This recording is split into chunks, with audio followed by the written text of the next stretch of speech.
second underground nuclear test took place. This is what happened.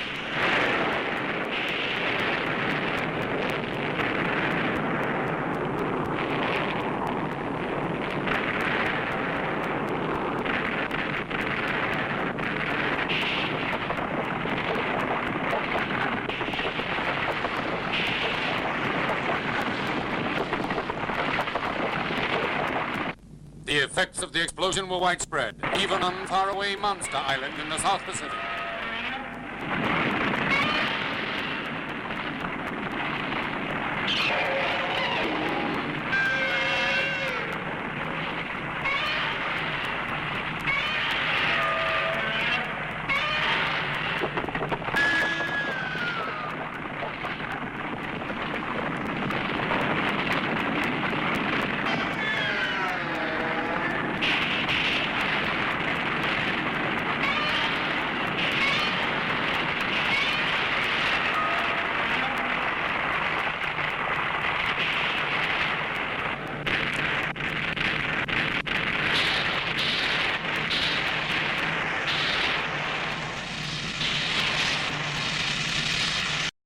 Hello, I'm Robert Kelly, and today on Record All Monsters, Godzilla vs. Megalon vs.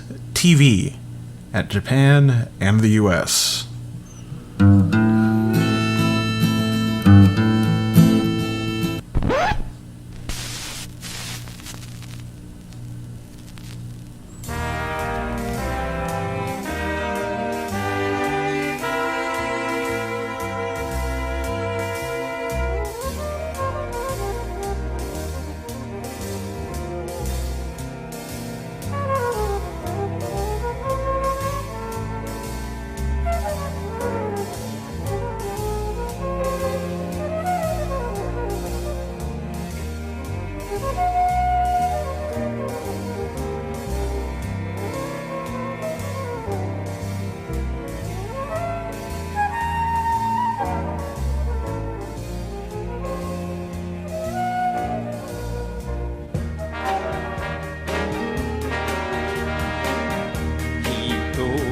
作ったロボットだけどジェッジャガージェッジャガーやったでジャガー行け行け平和を守るためみんなも驚く勇気を見せるゴジラとジャガーでパンチパンチパンチ泣くな僕らも頑張ろう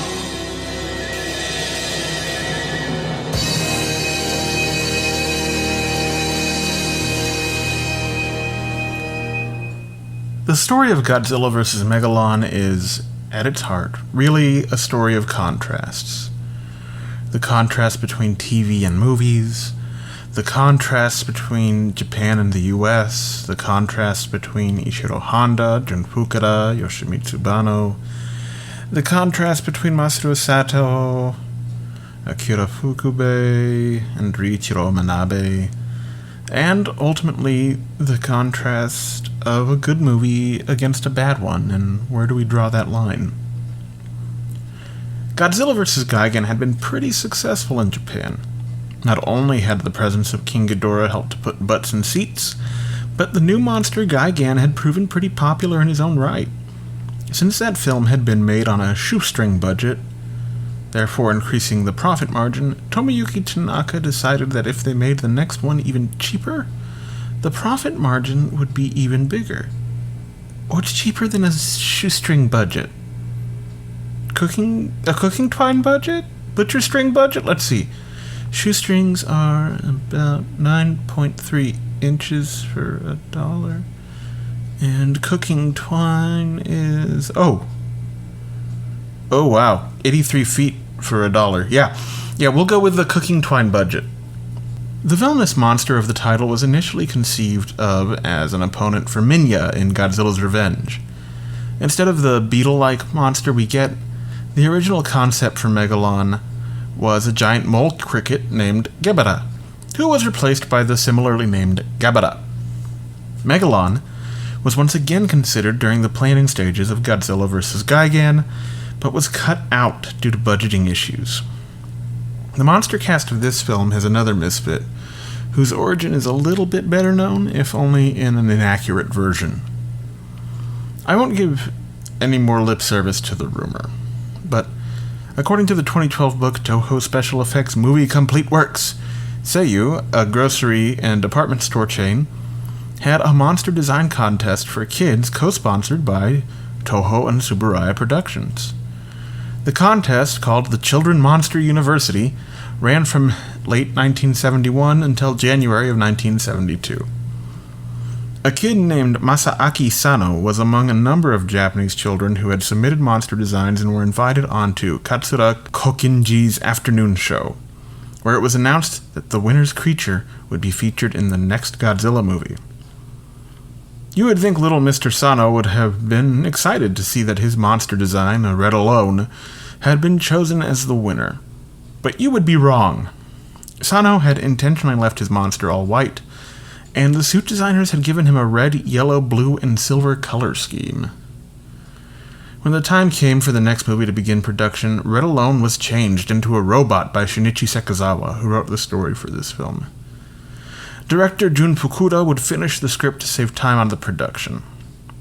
Red Alone's design was also changed to match his new designation as a robot. Special effects director Teruyushi Nakano supervised the redesign, begrudgingly at first.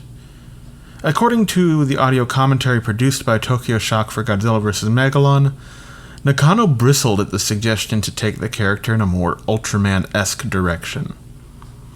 He found the motivation, however, when he decided it would be kind of funny if the newly rechristened Jaguar was ugly and a little off-putting. And brother, he was right. The film was shot in just 3 weeks, with the production taking about 6 months total. Then it was time to see if Tanaka's big gamble would pay off. It didn't. Though released as the main feature in 1973's Champion Festival, it was the first Godzilla movie to sell fewer than 1 million tickets. The next Godzilla film would not be so cheap. I wouldn't be given a cooking twine budget, that is to say, since that strategy had failed. The next film was also slated for release in 1974, 20 years since the original film was released. So even a shoestring budget would just seem downright disrespectful. Let's see, it would need a Twisted Manila 3-strand natural fiber rope budget. That stuff runs about $2.50 a foot. It's a lot of money for rope. I said at the beginning that Godzilla vs. Megalon was a study in contrast, and the contrast I want to focus most on is this film's dismal reception in Japan versus its enthusiastic welcome to the American movie house. Most of my sourcing for this section will come from the previously mentioned Tokyo Shock DVD commentary. In the US, Godzilla vs. Megalon was distributed by Cinema Shares, a now-defunct distribution company. The movie was a big success for them, in part because of a major two-pronged advertising campaign focusing on major events coming up later in the year. First, there was the US presidential election. Cinema Shares crashed the Democratic Party's national convention, announcing Godzilla himself as a candidate, and giving away free buttons and posters. I have one of these buttons. It's yellow with Godzilla vs. Megalon in big red letters around the outside. There were 4, one for each monster. Mine is the Godzilla one. The second prong focused on the upcoming Dino De Laurentiis-produced King Kong remake, set to release in December of that year. The advertising blitz for that movie had started very early for a December release, with a poster featuring King Kong straddling the top of the Twin Towers of the World Trade Center, a screaming blonde in hand. Cinema Shares, in their poster for Godzilla vs. Megalon, has the 2 title monsters facing off on the top of the towers, one on each. It proved hugely popular for them, even with 3 minutes of cuts to receive a G rating from the MPAA. The film would be further cut for its primetime network television debut in March of 1977, initially down to 67 minutes, and then to 48, so it could fit in a 1-hour time slot. Both hour-long versions seem to have fallen into the public domain in the United States, after the 1986 dissolution of cinema shares, which resulted in a wealth of cheap public domain VHS releases, often of the US theatrical version still owned by Toho. The TV premiere was hosted by John Belushi in a Godzilla suit, but these wraparound segments are lost to time. The suit would be used later that week on Saturday Night Live, and that footage still exists, and there are stills of that sketch, which are sometimes passed off as being from the lost wraparounds. The legacy of this movie is a complicated one. It's one of the many candidates among a lot of people who hate joy and happiness as the worst Godzilla film. But many others, myself included, find much to love in its unbridled lunacy. You've heard of So Bad It's Good? Well, this is so bad it's great. It's almost like you're doing so poorly at a video game that the score counter goes backwards from 0 and maxes out. It's like a pizza from Little Caesars or a taco from Jack in the Box. You know it's junk, but it's there for you at your lowest lows. It helps you find your feet to begin digging back up. And the series would do the same in the next film. Let's go nuts, shall we? Huh? Hey, it's time we went home again, eh? Hey, isn't it? The control. Try it.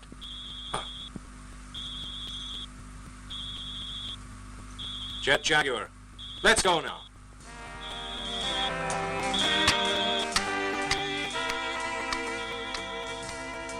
Oh?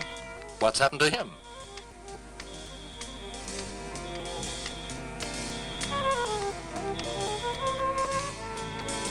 Don't know. I guess he decided his job was done. But still, I reckon he'd do it again. If the need ever arose again. Well, let's just hope that it doesn't. We'll warn the scientists to be more careful in future, and let Seatopia rest in peace. Hey, the Jaguar! Hello, welcome back to Record All Monsters. I'm your host, Robert Kelly, and we're here with a guest, a long time in the works from the podcast Super Mega Crash Brothers Turbo, Stephen White. Stephen, Hey. Welcome to the show. Yeah, thanks for allowing me to join in and talk about monster movies. Kaiju, it's a passion of mine since I was a kid, so I'm happy to be here. Well, I'm thrilled to have you on, and if his voice sounds familiar to you, listeners, it's because he participated in a little clip show we did last year about memories of Godzilla and other monster movies on VHS. That's right. And you may have also listened to when we were both on Podcasters Assemble's Godzilla Kongathon. Mm-hmm. And you've been keeping up with Podcasters Assemble, haven't you? I have. I've been trying to participate. There was maybe one season that I kind of dropped out of. I think it was The Matrix. I didn't really have anything to say about The Matrix. But I mean, most of the others, I like the idea of it. I thought it was a very unique concept, and I thought, well, I can throw my hat in the ring here, and if I've got something to say, why not? Because I had a lot of fun with the Kongzillathon, and I thought I'll just keep going with it and see where it goes. And if I ever find anything I don't have anything to say anything about, then I'll drop out. But I've had a lot of fun with it. Yeah, it's a good thing. I keep meaning to get back in, and I was like, oh, the Jurassic Park one. That's a layup. And then I don't know, I took a nap or got sleepy or something. But so we're here today to talk about Godzilla versus Megalon. But before we jump into that, could you give us just a little bit? I know you talked about it when you were on the special, but just a little bit of your background with Godzilla and monster movies. Godzilla goes back since I was a kid. I think I honestly cannot pinpoint a moment that he was not there. It's always been there. Godzilla has there's been toys, there's been movies. It's always just been part of my life, and I really can't say that there's been a moment where I have not enjoyed having Godzilla in my life, and even King Kong for that matter, because two sides of the same coin as far as I'm concerned. They have always been there. They've been a source of comfort, of joy, and I love everything about it from beginning to end. I know that some people can be a little critical at times. I can too, but at the same time, I appreciate everything about them and what they are. I love it. It's my jam, to use. I love hearing you talk about it because it's so similar to how I feel. Mm-hmm. Like, it's nice that there are other people I've definitely met, especially through the show, who this Sure. has been a lifelong passion for. But just like the way you express it, there's just an earnestness to it that I really relate to. And so I'm glad to be talking to you again about this. We've mostly spoken over email, but it's just nice. Yeah. Oh, absolutely. And same way with you. When I listened to your segments on Podcasters Assemble, I was sitting there thinking, this is someone who gets it, who understands the material. This is a fan versus someone who, I mean, not to say that the other people who were listening weren't fans to a point, but I felt like they were removed versus where we are with it, where we have a deep ingrained passion and they're just casual fans. We're really hardcore, really understand the passion that goes into them, because as cheesy as they can be, we appreciate what they are and love them for it. Oh yeah. And I mean, yeah, I mean, you can see a little bit of the room I'm in, where I've got posters for Godzilla versus Mechagodzilla, and I've got a whole cabinet full of this stuff. Yes. With my toys and everything on the top, and books and stuff. It's just nice. Yeah, it is. I think if there was any collectible, there's a lot of collectibles that people will get me, whether it be figurines or things like that. And for the most part, I could do without them. But if it's a Godzilla figurine, yeah, I'll take it. Yeah. That's something I'm not going to disagree with or say, no, I don't want that. No. Give me more. Give me more. So let's go ahead and start talking about this movie. When I first asked you to be on the show, I said, because it was kind of late in my season, I had most of the episodes produced, and I gave you like a list of some movies that would be coming up. And you asked if this one was available. Mm-hmm.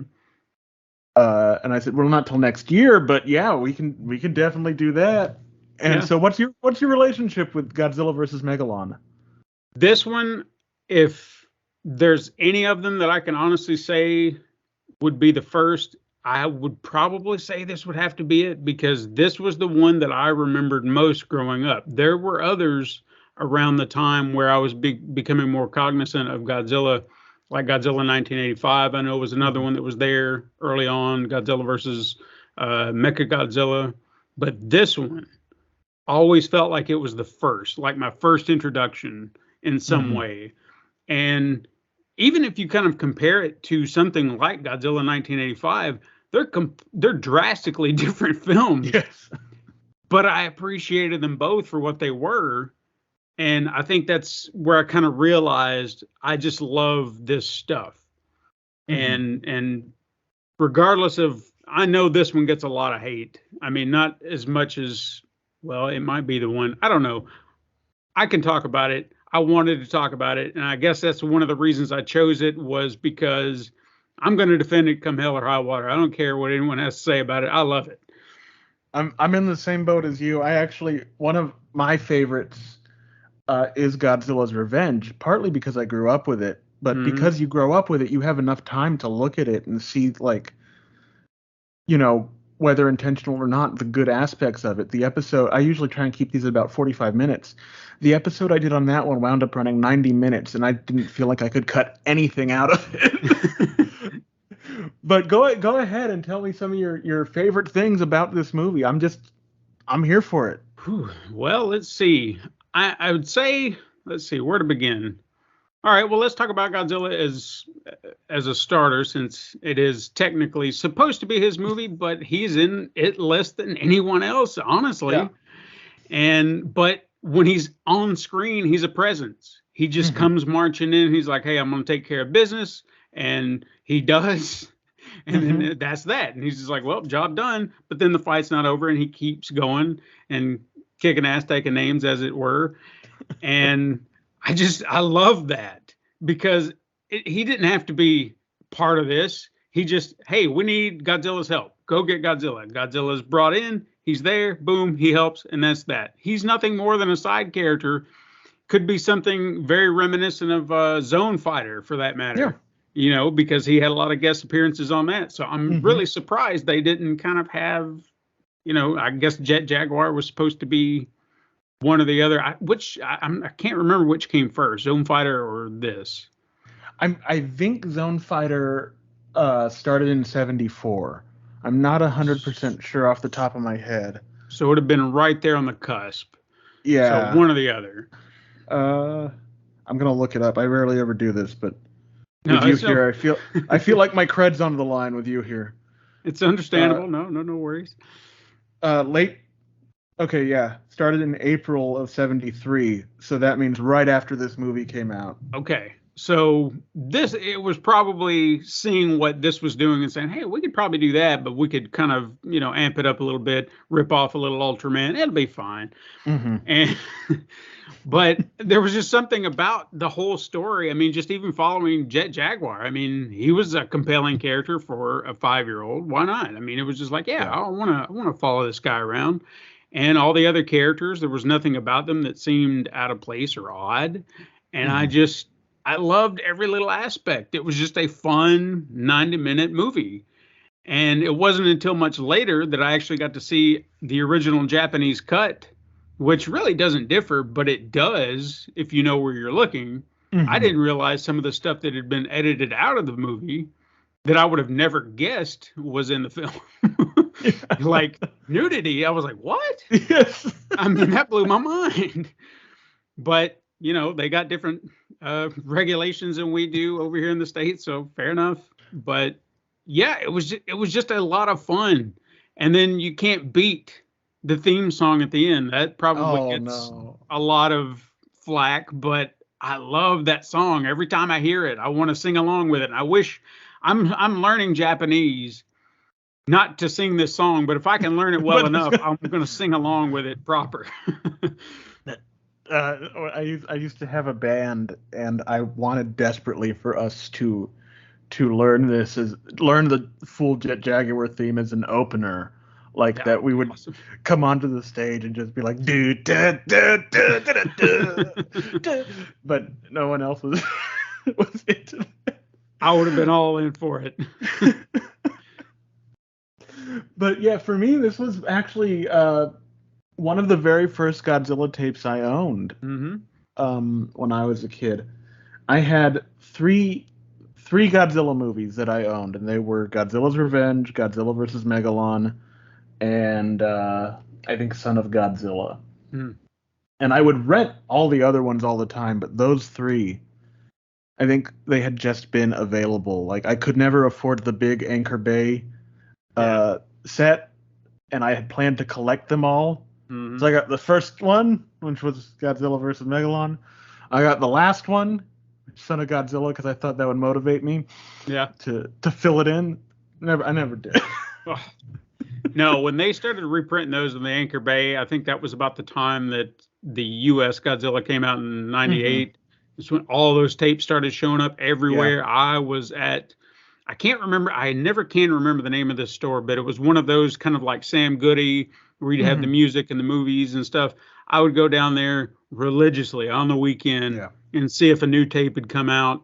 Because like you said, there was a collection being created, and I was like, I'm missing one somewhere. And I'd keep looking, because I never could find the box set. It was always separate pieces. But I did those, and then the Sony releases of the 90s Heisei series. I was all over it. I was like, I am in heaven right now, because you're giving me all this Godzilla that I've never seen, and I'm here for it. Yeah. And I recently, maybe a year ago, wound up on eBay, and I bought the full Anchor Bay box set because, I wanted to, for like 25, almost 30 years at that point. And it's like, I am an adult man with my own income, and I can do what I want with it. That's right. And so that's something like a childhood dream fulfilled. Yeah, it was always so nice just seeing it completed up on a shelf. And you just, because they used the Godzilla 1985 poster as the case coverings, and it was just so beautiful just to look at. Yeah. Oh, this is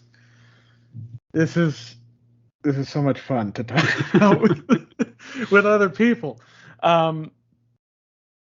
You brought up kind of Godzilla's role in this, and since this was probably your first Godzilla movie, it's a little different from his roles in the say the 60s films. Right. When you encountered that, how did that grab you? I don't think it was all that jarring, because after seeing, like I said, I probably watched this one around the same time I saw Godzilla 1985. So it was already this darker version. There was more, but even that, they were kind of positioning him as the force of nature. And I was trying to understand, granted, I didn't really grasp all the concepts as a child, but over time I understood what they were going for. But I kind of got a vibe, because I don't even know why I had this reaction, but I felt like this was showing the kinship I had to these characters. I remember vividly several times as a kid, when I'd get to the end of Godzilla 1985, I would bawl. I would cry. Yeah. Because I was like, no, why are you killing him? I understood what he was doing, and I knew it was wrong, but you're killing him. No, don't kill Godzilla. So it was heartbreaking to me as a kid.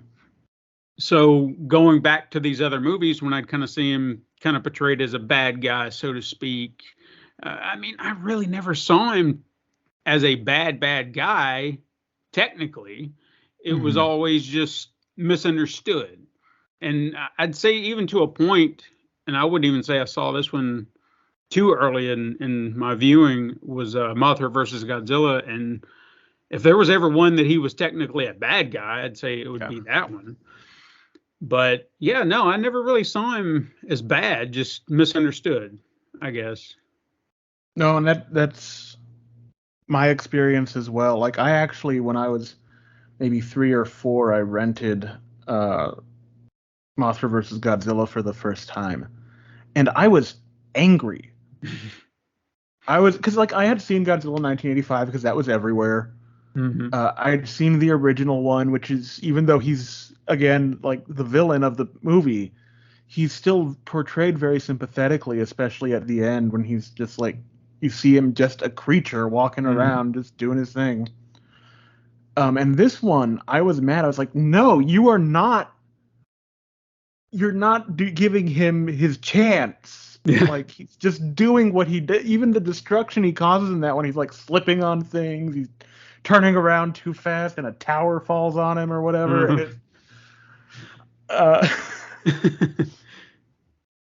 And he looked like he'd been drinking a little bit that morning, trying to get around, because he was stumbling. Oh, yeah.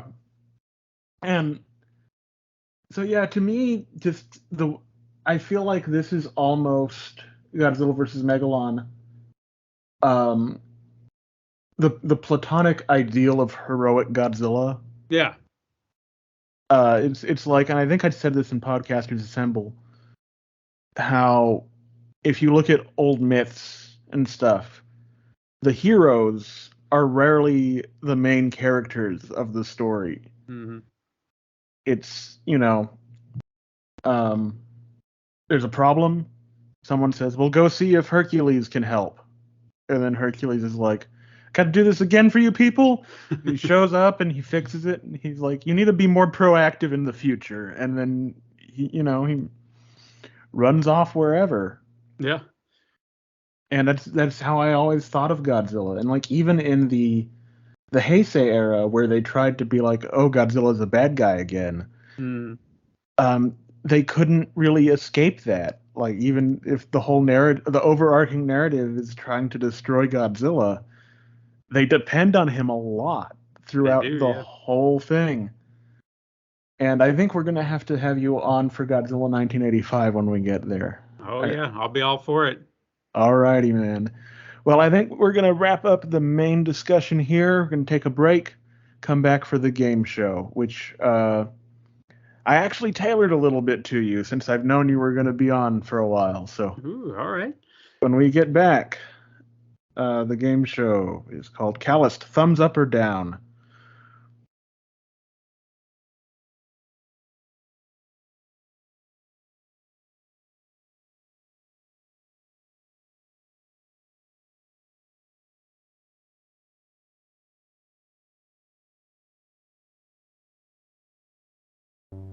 Within the uncharted depths of waters surrounding a group of islands off the 50th parallel lies man's most formidable challenge. The awesome awakening of prehistoric monsters long thought extinct.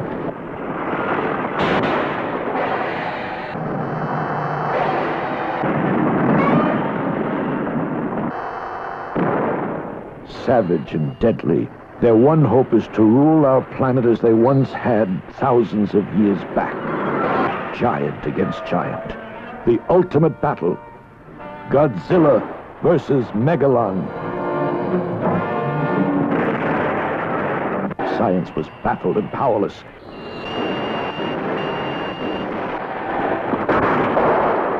A terror-stricken humanity knew that it was on the brink of total destruction. A once proud civilization now had to place its trust and hope in Godzilla and his powerful ally, Robot Man.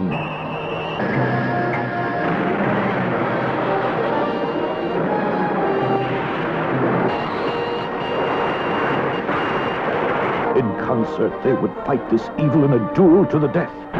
Battling by day, battling by night. It was more than a race against time.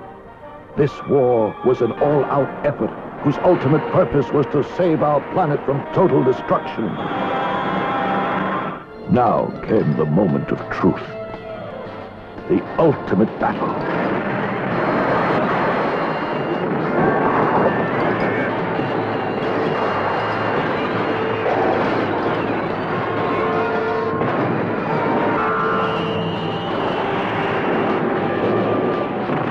Titan against Titan. Giant against giant in the most spectacular battle yet. You'll see it all in Godzilla versus Megalon.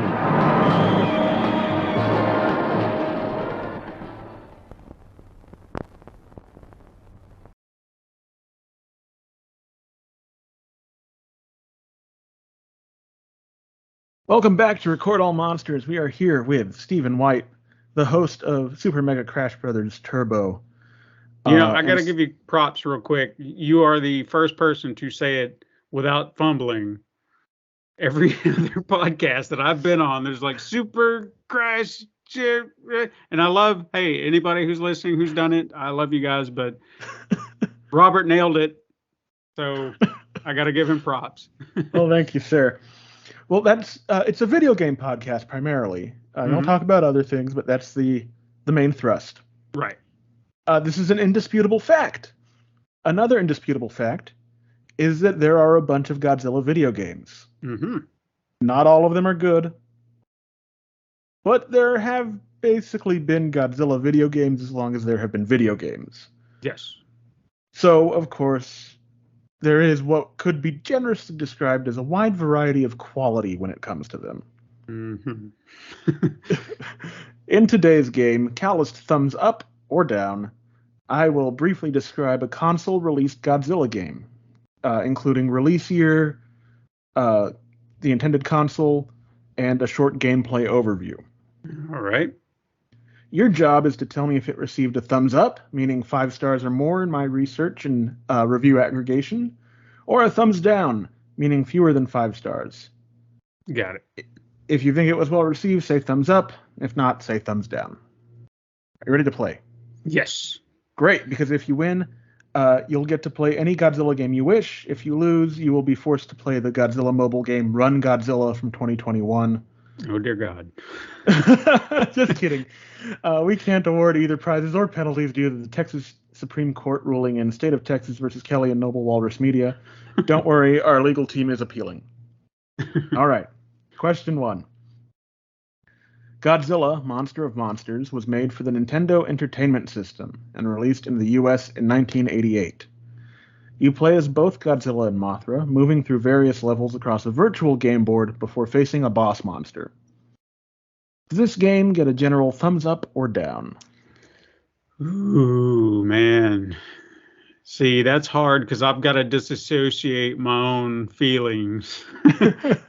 Because as a kid, I remember playing this very often, and I felt like, hey, I'm getting to play as Godzilla, I'm getting to play as Mothra, I'm getting to fight all these. This is actually one of the first games that I played that made me realize there were other monsters, out there, because I didn't have all the other movies, and then I started seeing all these other monsters. So I was like, oh man, I got to see the movie this one's in, not realizing some of them weren't even in Godzilla films. Mm-hmm. I don't feel like it was hated all that much, but I know it's not really that great either. Oh, that one's a tough one. I'm gonna say positive, just because I feel like maybe. Yeah, well, it is a thumbs up, just Okay. barely. In the reviews I aggregated from, it got an average of exactly 5 out of 10. See, I knew it was teetering a line. That's why it was so difficult. All right, question 2. Godzilla Generations was one of 4 launch titles for the Sega Dreamcast, and it was released exclusively in Japan. It's a 3D open-world city destruction game where you can unlock variations of Godzilla, as well as his son Minya, and a giant Dr. Serizawa carrying the oxygen destroyer. But does it generally get a thumbs up or a thumbs down? I also remember this one. I wanted to play this so bad when I heard it was announced. I was so excited. But to my knowledge, it is poorly received from what I can remember. Yes, sir. That's another point in your favor. It has a average review of 3.2 out of 10. Yeah. I've watched some gameplay videos of it, and that's all I need. I don't. It sounded fun, like the idea. You were saying I get to stomp around as Godzilla. I was all for it, but then, yeah. Because after you do it for like 20 minutes, probably you're like, okay. Okay. I get it. Moving on. You're 2 for 2 so far. Right. Question 3. Godzilla, Save the Earth was the middle game in a trilogy of Godzilla games from Pipeworks and Atari. It was released for Xbox and the PlayStation 2 in 2004. The game is a multi-level 3D fighting game. Did it get a thumbs up or a thumbs down? Save the Earth. Did I play Save the Earth? I know I played the one before it, which was Destroy All Monsters Melee. I think, and you said this was part of a trilogy. I do remember that. Mm-hmm. I want to say this one was... I'm going to give this one a thumbs up, I think, because I think this was the good one out of the lot, or I could be mistaking it, because I remember one was considered highly regarded, and then the other one was kind of like middle of the road, and then the other one was trash. I think this one was the good one. Well, it does get a thumbs up. Okay. 6 out of 10. It's actually, from what I was looking at, the lowest rated of the 3. Okay. With Destroy All Monsters Melee getting about an 8 out of 10, and Godzilla Unleashed, the last one, getting a 7 or a 6.5, which mostly what put it over the edge of this one, from what I remember, was people just loved the monster cast, like how many monsters were in that one. Right. But the gameplay was kind of savage. Yeah, I remember there was one that just got torn to shreds because it was just terrible gameplay, but there was a redeeming quality, and I couldn't remember which one. I thought it was the third one, but okay. Yeah. So you're 3 for 3. You've already won the game. Woo!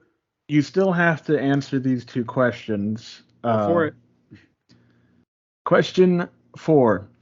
Godzilla 2, War of the Monsters, was the 1992 sequel to Godzilla Monster of Monsters, and was also released on the NES. You play as the military, setting up various outposts to hold off invading monsters and aliens. Thumbs up or down? I already know this is a thumbs down, but I enjoyed the idea. It's definitely something different. I had never played a game like it, but I can understand why it caught people off guard.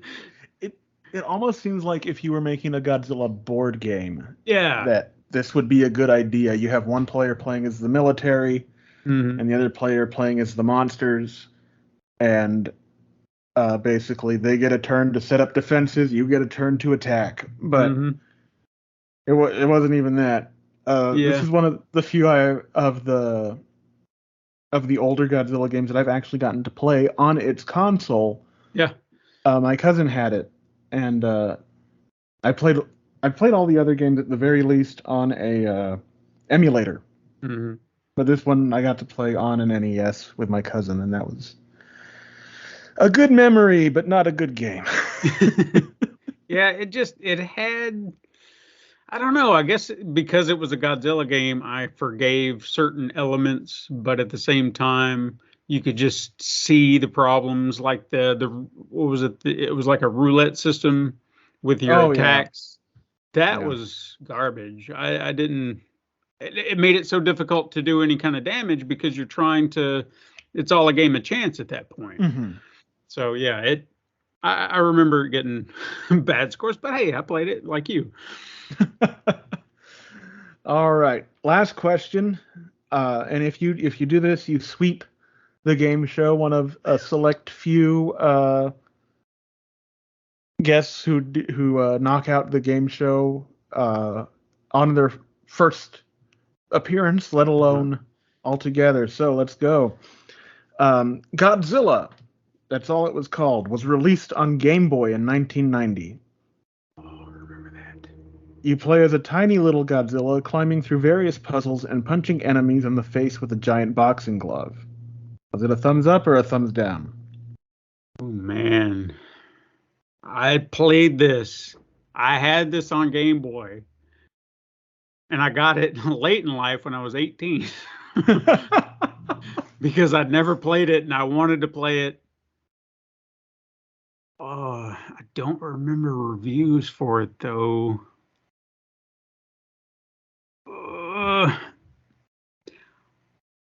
All right, I'm gonna have to trust my gut here and say it got a thumbs up because the gameplay, as odd as it may be, was pretty fun, in my opinion. Reviewers may not be so kind. Steven, you've done it. You've swept the game. I did Not it. only was this game well received, it was the most well received Godzilla game of all the ones I looked at, getting a 9 out of 10. Wow. And it is fun. It is. I have played this a few times. Once you get over the fact that everything is, kind of cute and a little silly, much like with the movie we were talking today, Yeah. you can just let yourself unwind and punch, punch, punch. Yeah. I remember playing it numerous times, just like late nights. I think I was working second shifts and I'd come home, I'd relax, just play with the Game Boy and just play a few puzzles. It was just relaxing, calm, but it was Godzilla, so I was all in for it. All right. Well, congratulations. You have the pride of having won the game show, swept the game show on your first appearance. A Godzilla tail sweep, if you will. Yes. So before we head out, do you want to? I know you've got Super Mega Crash Brothers Turbo. I do. Anything else you want to plug? Well, like he said, Super Mega Crash Brothers Turbo. Find it on any podcasting platform. I also do a second podcast called Horror Ramblings with a co-host Les Blosser. We talk about horror movies and things like that. Just not really talking about anything specific, just the genre as a whole, things that are kind of catch our interest, like how would we treat this franchise, or what do we think about these characters and how they would interact, or just random topics around horror themed ideas. You can catch me on Podcasters Assemble up to Jurassic Park. They finished up the whole Jurassic Park franchise over there. YouTube.com/Pencil Paper Productions. I got all the podcasts over there, plus other videos and stuff I'm working on, like an animated series for Super Mega Crash Brothers Turbo called Super Mega Crash Adventures. I'm working on episode 5 right now. Animation is a long, arduous process. I'm trying. And that sprite that is your show's logo, that's from the Super Mega Crash Adventures, right? Yes. Mm-hmm. That is my character, and then Lace, who is my co-host on that show, she's got her own avatar. Todd, who is my original co-host on the show, he's also in the show. He has his avatar, and we traverse other video game areas, and we shouldn't be there. That's pretty much the premise behind it. We don't belong in these worlds, and we keep mucking stuff up. So, well, Stephen, we'll have the links for all that in our description. It's been a real pleasure having you on. I really want to get you on again soon. Again, I've booked the rest of the season already. Yeah, no worries. But I will send you a list of season 3 stuff, and you'll have your pick. Sounds great. Very happy to have you on, and we'll talk to you soon. Well, thank you for having me. Well, Courtney, now, this is the second mistake I've made. We were going to tell you all goodbye, do our housekeeping, and we actually did that, and I forgot to press record. And now I have reset it, and I have pressed record over what is going to be our outro music for this episode. Yep. So we'll just talk over the outro music. Yeah. Maybe turn it down a little bit. No. Okay. So, thank you to Stephen White for coming on, talking with us about Godzilla vs. Megalon. That was a long time coming. He and I have been communicating over email for over a year at this point. And it's great to finally talk with him about Godzilla, and hopefully we'll be hearing more from him next season, and also hopefully we will be on the internet, on all our social medias. We're on Instagram at recordallmonsters.pod. Mm-hmm. Or on Facebook if you just look up Record All Monsters Podcast. Right, Courtney? Yep. And we are on Twitter at Monsters Record, which I posted some stuff about how I feel about the death of Queen Elizabeth. And if you are a monarchist, you might not want to see those. Do we have any other housekeeping, Courtney? We were on a show. Yes. We were on Monster Island Film Vault. That should be coming out pretty soon. And we wanted to thank Nathan for having us, as well as the guys at Kaiju Ramen. Nathan is one of them. He's the editor. They published an article I wrote on Gorgo, which was actually the edited version of the essay from our episode. We're going to try and have another podcast episode out for you next week. Mm-hmm. No promises, but that will be on Godzilla vs. Mechagodzilla. We have a very special guest lined up. Hopefully that all works out, and I want that to be a surprise. What else, Courtney? What else? Monsters are your friends. Is that it? I think. Is that it? I mean, that is it. Monsters are your friends. Wow. That was fast. Okay, yeah. My wife is right. Between now and our episode on Godzilla vs. Mechagodzilla, remember that monsters are your friends. 人が作ったロボットだけどジェッ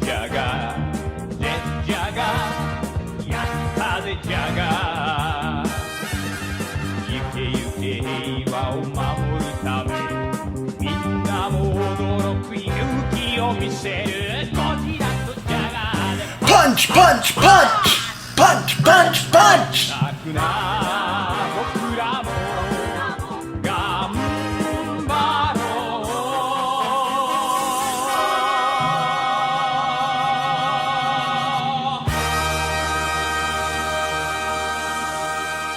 う I've always wanted to do that where other people would have to listen to me.